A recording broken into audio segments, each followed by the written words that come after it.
It's a very unfortunate incident అండి. It's an accident. ఇది ఎవరి తప్పు కాదు, ఇది ప్యూర్లీ ఒక యాక్సిడెంట్. అందరూ పాజిటివ్ ఇంటెన్షన్ తో పోలీస్ కూడా ప్రొటెక్షన్ ఇవ్వాలని, నేను కూడా మంచి సినిమా అందివ్వాలని, లేకపోతే చేసాను, అందరూ థియేటర్స్ కూడా యూనో జనాల్ని సేఫ్ గా చూసుకోవాలని అందరూ ఒక మంచి ఇంటెన్షన్ తో చేసినా కూడా ఒక ప్యూర్లీ ఒక యాక్సిడెంట్, ఇది ఒక హ్యూమన్ యాక్సిడెంట్, ఎవరి కంట్రోల్లో లేదు. ఫస్ట్లీ అది అందరూ చెప్దాం అనుకున్నాను. And my first condolences to the family.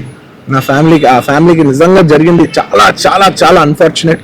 ఎందుకంటే నేను చాలా బాధపడతాను అలాంటి విషయాలు. ఎందుకంటే నేను ఎస్పెషల్ ఫిల్మ్ పర్సన్ గా నా లైఫ్ అంబిషనే థియేటర్కి వచ్చిన జనాలని ఎంటర్టైన్ చేద్దామని. అరే మిమ్మల్ని థియేటర్కి వస్తే మిమ్మల్ని అందరూ నవ్వుతూ పంపించాలనే నా ఇంటెన్షన్. అబ్బా, మీ మనసుల్ని గెలిచి పంపించాలనుకునే మనిషిని అలాంటి థియేటర్లో అలాంటి థియేటర్లో టెంపుల్ లాంటిది, అలాంటి థియేటర్లో ఒక యాక్సిడెంట్ అయిందంటే నాకంటే బాధపడేవాడు ఉంటాడా ఎవరైనా?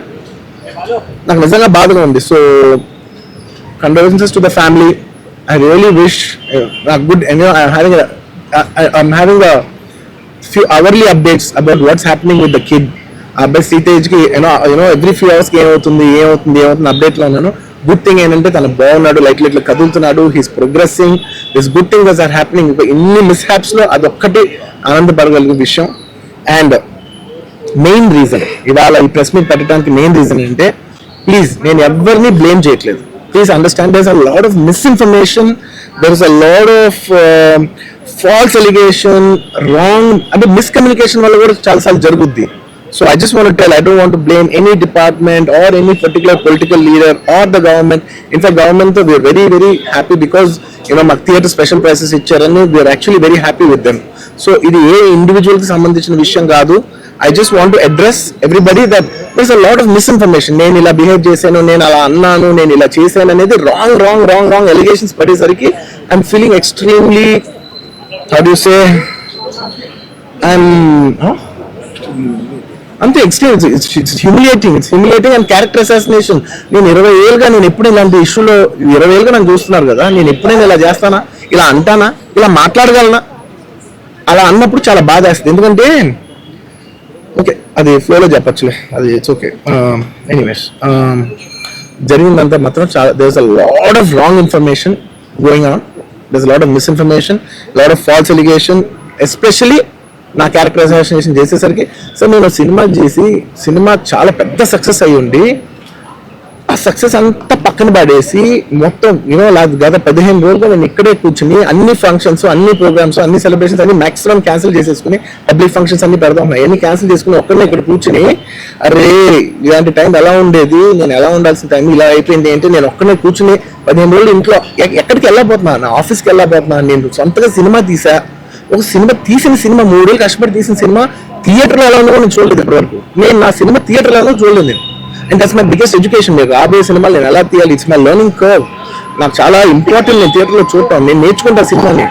నేను మీకు నెక్స్ట్ ఇవ్వాలంటే సినిమా నేను నేనేం చెప్తున్నానంటే, ఇలాంటి టైంలో కూడా నేను ఒక్కనే ఇంట్లో 15 రోజులు కూర్చుని అరే ఇట్స్ ఓకే అయ్యేది ఇట్స్ ఓకే, మాకు తప్పేం లేదు అంటే డైరెక్ట్ ఇన్వాల్వ్మెంట్ లేదు. నా ప్రెమిసెస్ లో అయింది కాబట్టి I am extremely apologetic for what has happened. అలాంటిది ఇలా 15 రోజులు కూర్చున్న తర్వాత మీరు ఇలా అన్నారంట, మీరు అలా అన్నారంట, కాళ్ళు చేతులు ఇరిగిపోతే పర్లేదు అన్నారంట అంటే డెఫినెట్లీ చాలా బాధ వేస్తుంది. అందులో ఏంటి ఒక నేషనల్ మీడియా ముందు ఇలా మాట్లాడతాం అనేది నా క్యారెక్టర్ అసాసినేట్ చేసినాడు కదా దేశం ముందు. అరే నేను కష్టపడిందే ఈ 3 ఏళ్ళు తెలుగు. నా ఆడియో ఫంక్షన్ లో నేనేమన్నాను, నా సినిమా అది అన్నాను, నేనేమన్నాను, అరే మన తెలుగు పరువు తీసి ఎక్కడో నిలబెడదామని ఒక అటెంప్ట్ చేశాను. అలాంటిది నేను అంత ప్యూర్ ఇంటెన్షన్ తో చేస్తే నేను ఇలా చేశాను అలా చేశాను, నా మీద ఫాల్స్ ఎలిగేషన్ నాకు ఎంత బాధ వేస్తుంది. This is personally I mean to nobody. I respect everybody. నేను అసలు ఇది ఏం పర్సనల్ అటాక్ కాదు, ఏమీ కాదు. నేను జస్ట్ నా గురించి ఫామ్ అవుతున్న ఇన్ఫర్మేషన్ పీపుల్కి చెప్దామని, బట్ ఇలా జరుగుతుంది, ఇది నిజం కాదు, దయచేసి అర్థం చేసుకొని చెప్పడానికి. అండ్ ఒక సిరీస్ ఆఫ్ ఈవెంట్స్ లా చెప్తాను జరిగిన విషయం. ఏమంటే జరిగిన విషయం చాలా అన్ఫార్చునేట్. నేను గత 3 ఏళ్ళుగా ఈ సినిమా థియేటర్లో చూస్తేనే నాకు తెలుస్తుంది. అంటే నేను ఇన్ని కోట్లు పెట్టి అమ్మాం కదా సినిమా, నాకు రెస్పాన్సిబిలిటీ ఉంటుంది. సినిమా ఎలా ఉంటుంది థియేటర్లో చూస్తే నా 3 years ఎఫర్ట్. అది జస్ట్ ఒక షో కాదు, నాకు ఎమోషనల్గా 3 years ఎఫర్ట్. అసలు ఏమవుతుంది నా future, it's like make or break moment for me. So అలాంటి ఇంపార్టెంట్ పాయింట్ నేను వెళ్తూ నేను అదే ఆలోచించాను తప్ప నేనేమి ఇర్రెస్పాన్సిబుల్ గత 20-30 ఏళ్ళకి నేను అదే థియేటర్కి వెళ్తున్నాను. ఓల్డ్ సినిమాలకి వెళ్ళాను నేను అదే థియేటర్కి. నా సినిమాలు కాకుండా బయట సినిమాలకి వెళ్ళా. ఎప్పుడు ఇలాంటి యాక్సిడెంట్ అవ్వలేదు. అండ్ నేనేదో ఇర్రెస్పాన్సిబుల్ గా థియేటర్కి వెళ్ళిపోయాను, పర్మిషన్ లేకుండా వెళ్ళిపోయాను అనేది అబ్సల్యూట్లీ ఫాల్స్ ఇన్ఫర్మేషన్. అలాంటిది ఏమీ లేదు. థియేటర్ వాళ్ళు పర్మిషన్ సార్ట్అవుట్ చేసుకున్నారని చెప్పి అక్కడికి వెళ్ళాం. అక్కడికి వెళ్తే పోలీసులే క్లియర్ చేస్తున్నారు అక్కడ. So it is understood that everything is sorted. నేను వాళ్ళ డైరెక్షన్ లోనే వెళ్తున్నాను. అండ్ ఏంటి వాళ్ళు ఒక్కదాళ్ళు నిజంగా పర్మిషన్ లేకపోయి ఉంటే చాలా సార్లు వాళ్ళు చెప్తారు, సార్ మీరు పర్మిషన్ లేదంటే మేము రెండింటితో వెళ్ళిపోతాం. వాళ్ళే క్లియర్ చేసి ముందుకు రమ్మంటుంటే పర్మిషన్ ఉందనుకునే కదా మేము ముందుకు వెళ్తూ ఉంటాం in that flow of things.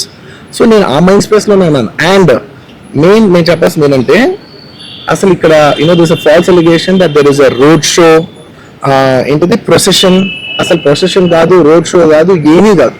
Just theatre ఇక్కడ ఉన్నాను, అక్కడ theatre just couple of metres away, couple of yards away from the theatre. అది అసలు రోడ్ షో కాదు, ఏమీ కాదు. కార్ అలా వెళ్తూ ఆగిపోయింది. ఒక పాయింట్ తర్వాత ఎంత జనం కూడిపోతారంటే అండి, మీరు కనపడితే కానీ జనం వెళ్ళరు. బౌన్సర్లు కానీ ఎవరైనా పోలీసు కానీ అందరూ అడుగుతారు, సార్ మీరు ఒక్కసారి వేవ్ చేసాను సార్ వాళ్ళు వెళ్ళిపోతారంటే మేము మామూలుగా ఎప్పుడు బయటకు వచ్చి అందరికి వేవ్ చేస్తాం. అది నేనే కాదు, ఎనీ లీడర్ ఎనీ సెలబ్రిటీ ఎవరైనా అడగండి, మనం వేవ్ చేస్తేనే వాళ్ళందరూ జరుగుతారు. ఓకే ఓకే చూసాం సాటిస్ఫాక్షన్ ఉంటుంది, అప్పుడు దే స్టార్ట్ మూవింగ్ అవే. అది ఏమి చేశా. And it's also respect. ఇంత వేల మంది చూస్తానికి వచ్చినప్పుడు నేను నా కార్ లోపల ప్రింటెడ్ కార్ లోపల దాక్కుని కూర్చుని ఉన్నా. కానీ అంతమంది అంతమంది వచ్చినప్పుడు వాళ్ళకి ఏం కావాలి, హీరోది ఒక గ్లిమ్స్ కావాలి అంతే. అది కూడా ఇవ్వకపోతే నేను ఎంత ఆరోగ్యం కింద ఉంటుంది. ఇంతమంది ప్రేమ చూస్తే నా కాలు కూర్చున్నారులే అనుకుంటాను నేను. అదే బయటకు వచ్చి ఒక్కసారి అందుకే థ్యాంక్ యూ ప్లీజ్ పదండి ఇలా అంటుంటాను. మీకు చూడండి నా జస్టిస్ అని చూడండి, ఇలాంటే ఇలా పదంటే నేను చెప్తేనే వాళ్ళు వెళ్తారు. అది పోలీసులు కానీ భవన్స్ కానీ అందరూ మేనేజ్మెంట్ అందరూ అడుగుతారు, సార్ మీరు చెప్తేనే వింటారు, ఒక్కసారి మీరు చెప్పండి అంటే నేను వచ్చి బయటకు వచ్చి ఇలా వేవ్ చేసి ఇలా అంటే వాళ్ళందరూ జరుగుతుంటారు. That is how we went into the theatre. And థియేటర్కి వెళ్ళిన తర్వాత what I wanted to say is that there's a misinterpretation అనుకోండి, misinformation అనుకోండి, false information అనుకోండి, ఏమనుకోండి. It is no road show, it is no procession. Just థియేటర్కి వెళ్తుంటే జనాలు ఎక్కువ బయటకు వస్తే జస్ట్ అలా వేవ్ చేసి మళ్ళీ లోపలికి వెళ్ళిపోయి మళ్ళీ థియేటర్ లోపలికి వెళ్ళిపోయాం. అండ్ థియేటర్ లోపల మేము సినిమా చూసిన కొంచెం సేపటికి సార్ నా వర్క్ అసలు ఏ పోలీసు కానీ ఎవ్వరూ నాకు వర్క్ అసలు నాకు కలవలేదు, నాతో ఏం చెప్పలేదు. నాకు చెప్పిన వల్ల అది పైగా మా మేనేజ్మెంట్ సైడ్ నుంచి వాళ్ళు మా వాళ్ళు వచ్చి చెప్పింది ఏంటంటే, సార్ బయట ఓవర్ క్రౌడ్ అవుతుంది, మీరు దయచేసి వెళ్ళిపోండి అని చెప్పారు. వాళ్ళ పోలీసు వాళ్ళందరూ బయట చాలా మంది ప్రాబ్లం అవుతుంది, సార్ ఓవర్ క్రౌడ్ అవుతుంది మీరు వెళ్ళిపోండి అంటే నేను వెళ్ళిపోయా. సినిమా స్టార్ట్ అయిన కొంచెంసేపు నేను వెళ్ళిపోయా. నేను మా వైఫ్ అందరూ మేము బయటకు వచ్చాము అంతే. నాకు అసలు ఆ తర్వాత నెక్స్ట్ డే నాకు తెలిసింది ఒక లేడీ ఇలా ఉందంట, కళ్ళు తిరిగి పడిపోయిందంట, ఆ తర్వాత ఆవిడ పాపం చనిపోయిందంట, ఇలా ఒక కిడ్ ఉన్నాడు అంటే నేను షాక్ లో గురయ్యా. నాకు తెలీదు అసలు, నెక్స్ట్ డే వరకు నాకు అసలు తెలీదు. I had no idea. ఎందుకంటే నేను నా పిల్లల్ని పక్కన పెట్టుకున్నా, నా వైఫ్ నా కొడుకు నా కూతురు థియేటర్లోనే ఉన్నారు. నాకు తెలీదు. నిజంగా అలా జరిగి ఉంటే నాకు తెలిసి ఉంటే నేను వాళ్ళు తీసుకుని వెళ్ళిపోతాను కదా, మినిమం కదా. ఎవరైనా వాళ్ళ పిల్లలు వాళ్ళు తీసుకుని వెళ్ళిపోతారు కదా. నాకు తెలియదు కూడా లేదు. సరే ఒక పిల్లలు వాళ్ళు చూసుకుంటారు, మనం వెళ్ళిపోతే క్రౌడ్ క్లియర్ అయిపోతే ప్రాబ్లమ్ సాల్వ్ అయిపోతే నేను వదిలేసి వెళ్ళిపోయా. అలాంటిది నాకు తెలిసి కూడా నేను సినిమా చూస్తున్నాను, ఇలాంటి ఫాల్స్ అలిగేషన్స్ వస్తే చాలా బాధ వేస్తుంది. పిల్లలు ఉన్నారు సార్, పిల్లలు వదిలేసి వెళ్ళిపోతాను నేను. నాకు నా పిల్లలు అంటే ఎంత ఇష్టం తెలుసు, ఎవరైనా ఉంటారు కదా తీసుకుని వెళ్ళిపోతారు కదా. అలాంటి నాకు క్లూ కూడా లేదు. నేను ఇంటికి వెళ్ళిపోయిన తర్వాత నేను వెళ్ళిపోయిన నెక్స్ట్ డే నాకు మార్నింగ్ తెలిసి చనిపోయారంటే షాక్ అయ్యాను నేను. షాక్ ఇమ్మీడియట్ నేను బాస్కు ఫోన్ చేశాను, మా బన్నీ బాస్కు ఫోన్ చేసి బాస్ ఇమ్మీడియట్గా హాస్పిటల్కి వెళ్ళి వాళ్ళ కలు నేను వస్తానంటే, సార్ నేను మొత్తం అక్కడ వెళ్ళి సెట్ చేసి వస్తాను, వాళ్ళందరూ ఎమోషనల్గా ఎలా ఉన్నారు ఏంటో మనం ఫస్ట్ చెక్ చేసుకున్న తర్వాత మీరు దిగాలి కొంచెం ఆగండి సార్. వెళ్ళిపోయిన తర్వాత వాసు నేను వస్తానంటే, సార్ మీరు రావద్దు ప్లీజ్, దయచేసి మీరు హాస్పిటల్ రావద్దు, ఇక్కడికి గందరగోళం అయిపోద్ది. నేను నైట్ మీరు థియేటర్కి వెళ్ళారు, ఇష్యూ అయింది, చాలా ప్రాబ్లం అయింది, ఇప్పుడు మీరు హాస్పిటల్కి వచ్చి మళ్ళీ ప్రాబ్లం అయితే మాత్రం సార్ చాలా ప్రాబ్లం అవుతుంది సార్, నేనే వాళ్ళని కొంచెం వాళ్ళ రిచువల్స్ అయింది అయిపోయిన తర్వాత మీ దగ్గర తీసుకొస్తానని చెప్పాడు. ఓకే అని వెయిట్ చేసేసరికి ఇమీడియట్గా ఏం చెప్పారు, సార్ ఏమనుకోవద్దు వాళ్ళు మీ మీద కేసు ఫైల్ చేశారు, ఇప్పుడు మీరు వాళ్ళు కలవడానికి లేదంటే నేను మా లీగల్ టీం అదేం పర్లేదు వాసన వచ్చేస్తాను. నేను కొంచెం మూర్ఖంగా మాట్లాడుతుంటే, సార్ మా లీగల్ టీం చాలా స్ట్రిక్ట్ చెప్పింది, sir they file the case on you, మీరు ఇప్పుడు వెళ్తే legally it is not right thing to do, please don't go అని చెప్తే అప్పుడు ఆగాల్సి వచ్చింది. సార్ నాకు ఒక్కటే విషయం చెప్తా సార్, ఎవరు వైజాగ్లో చనిపోతేనో లేకపోతే చనిపోతున్నారంటేనో, లేదంటే విజయవాడలో చనిపోతున్నట్టు ఒక పెద్ద ఆవిడ అంటేనో, లేదంటే చంద్రబాబు గారి ఫ్యాన్స్ మన నూర్బాల్ అంటే వాళ్ళు, లేదంటే కళ్యాణ్ గారి ఫ్యాన్స్ మన ఎవరో అంటే వాళ్ళందరికీ నేను వెళ్ళి పర్సనల్ సార్ ఇక్కడ నుంచి విజయవాడ వెళ్ళాను సార్ ఎవరినో కలవటానికి, ఒక లేడీని, ఒక వైజాగ్ వెళ్ళాను ఇక్కడ నుంచి ఇక్కడ నుంచి ఎక్కడో ఉప్పలు ఉంటే ఎక్కడో దాటుంటే ఎక్కడికో వెళ్ళాను. అలాంటిది నా ఓన్ ఫ్యాన్స్, నాకు నా ఫ్యాన్స్ అంటే ఎంత ఇష్టం మీ అందరికీ తెలుసు. అలాంటి నా ఓన్ ఫ్యాన్స్ నా ఓన్ థియేటర్లో నేను ఉన్న ప్రెమిసెస్లో అలా జరిగిందంటే నేను కలవనాలని, వాళ్ళు కలవాలి నాకు ఉండదా? అది మినిమం కదా. అసలు ఎప్పుడైనా వెళ్ళి కలుస్తాను, ఎందుకు కలవను నేను కలవపడడానికి ఓన్లీ రీజన్ ఏంటంటే I'm legally I'm tired, I can't go. అంత మాత్రం నేను స్పందించలేదు అని అంటానికి లేదు. సో నాకు ఏం చేయాలో తెలియక నెక్స్ట్ డే సరే వాసు మనం వెళ్ళకపోతే బాగోతుంది, ఏం చేయాలో తెలియక అప్పటికప్పుడు ఒక వీడియో పెట్టా. ఎందుకంటే నేను కూడా షాక్లో ఉన్నా, జనరల్లీ నేను కూడా షాక్లో ఉన్నా. అరే ఇలా హాఫ్ ఆఫ్ ఉన్నాను నేను కూడా, జనరల్ చెప్పి హాఫ్ ఆఫ్ ఉన్నాను నేను. ఇప్పుడు కూడా కొంచెం హాఫ్ ఆఫ్గానే ఉన్నాను నేను. నాకు తెలుస్తుంది నేను కరెక్ట్గా సెంటర్డ్గా లేను, కొంచెం ఆఫ్లోనే నాకు తెలుస్తుంది.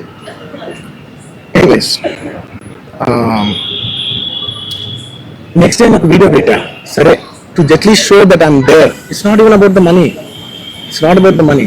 అంటే it is just money is just gestures to show that I'm willing to do something అని చెప్పడం కోసం. ఆ తర్వాత నేను ఏం చేయొచ్చు యూనో, ఆ తర్వాత మేము అన్ని సెలబ్రేషన్స్ క్యాన్సిల్ చేస్తాం. వద్దు అసలు వాళ్ళకి అలా ఉంటే మనం ఎలా సెలబ్రేట్ చేస్తాం, మొత్తం అన్ని క్యాన్సిల్. పెద్ద పెద్ద ఫంక్షన్స్ అక్కడ కర్ణాటకలో అక్కడ ఇక్కడ పెద్ద పెద్దగా చేద్దాం అనుకున్నాం. వద్దులే ఇంకా దీని తర్వాత అన్ని షట్ చేసాను అని చెప్పేసి ఇంకా నా ప్రయత్నంలో నేను ఏం చేశానంటే, డాడీ మీరు వెళ్ళి కలవంటే ఆయన కూడా కలవకూడదు అన్నారు. ఒక స్పెషల్ పర్మిషన్ పెట్టి నువ్వు వెళ్ళు, కొన్ని మా ఫాదర్ ఇలా పంపించండి, లేదంటే సుకుమార్ గారు పంపించండి, లేకపోతే వాళ్ళ వైఫ్ని పంపించండి, లేకపోతే ప్రొడ్యూసర్స్ పంపించండి, బన్నీవాసం పంపించండి. ఇలా ఎప్పటికప్పుడు అప్డేట్ తెచ్చుకుంటున్నాను to know what is happening with the kid. అంతే తప్ప నేను అసలు ఏం కేర్ చేయట్లేదు. ఇలా కొన్ని ఫాల్స్ ఎలిగేషన్స్, క్యారెక్టర్ అసాసినేషన్ మాటలు వచ్చినప్పుడు మాత్రం చాలా బాధ వేస్తుంది. నేను ఎన్నైనా తీసుకోగలను, నన్ను నమ్మండి, మీ అందరూ తెలుసు అంత స్ట్రాంగ్ పర్సన్, నేను చాలా ఫేస్ చేస్తాను, నేను తీసుకోగలను, నేను తట్టుకోగలను. కానీ ఇలాంటి అన్నప్పుడు మాత్రం ఇంత లో పాయింట్లో ఇట్స్ జెన్యున్లీ లో పాయింట్. నాకు జెన్యున్లీ ఇట్స్ అ లో point.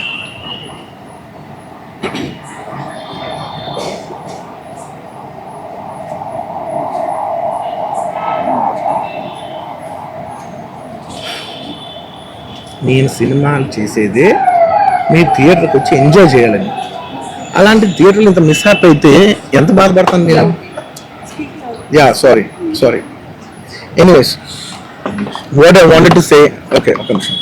What I wanted to say is it's a very unfortunate accident and also genuinely I'm a believer in, అంటే బయటే కాదు generally me as a person ఇలాంటి జరిగినప్పుడు ఏదో మీడియా కోసం ఇంకోళ్ళ కోసం నేను సుకుమార్ గారు చాలాసార్లు మాట్లాడుకున్నాం. దానికి మనం ఏం చేయొచ్చు, నేను ఒక మంచి అమౌంట్, పెద్ద అమౌంట్, నువ్వు ఒక అమౌంట్, మైత్రి నుంచి ఒక అమౌంట్ తీసుకుని మనం ఒక ఫిక్స్డ్ డిపాజిట్ యూనో అబ్బాయికి ప్లాన్ చేద్దాం. ఊరికే మనం ఏదో చేతులు దుడిసేసుకున్నాం అలా కాకుండా, మిగతాలో కాకుండా మనం జెన్యున్ ఏమైనా చేద్దాం డార్లింగ్. యూనో ఆ అబ్బాయికి ఏమైనా ఫిజియోథెరపిస్ట్ పెట్టిద్దాం, ఇలా చేద్దాం, ఎన్నో విషయాలు మాట్లాడుకున్నాం.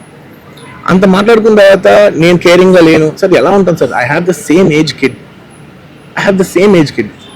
మా కిడ్కి ఎలా అయిందంటే నేను అలాగే ఫీల్ అవుతాను కదా. I may not a father, నాకు ఉండదా? ఇన్ని క్యారెక్టర్ ఇంత అసాసినేట్ చేసినప్పుడు ఇట్స్ పబ్లిక్లీ హ్యూమిలియేటింగ్. నాకు చాలా బాధగా, నేను ఇంత చేసినా కూడా నాకు బాధగా ఉంది సార్. అయ్యమ్మ మనం తెలుగు వాళ్ళు బరువు తీసిన పైన పడతాం, నేను సినిమా చేస్తుంటే మళ్ళీ లాక్కుంటున్నాం. Anyway doesn't matter.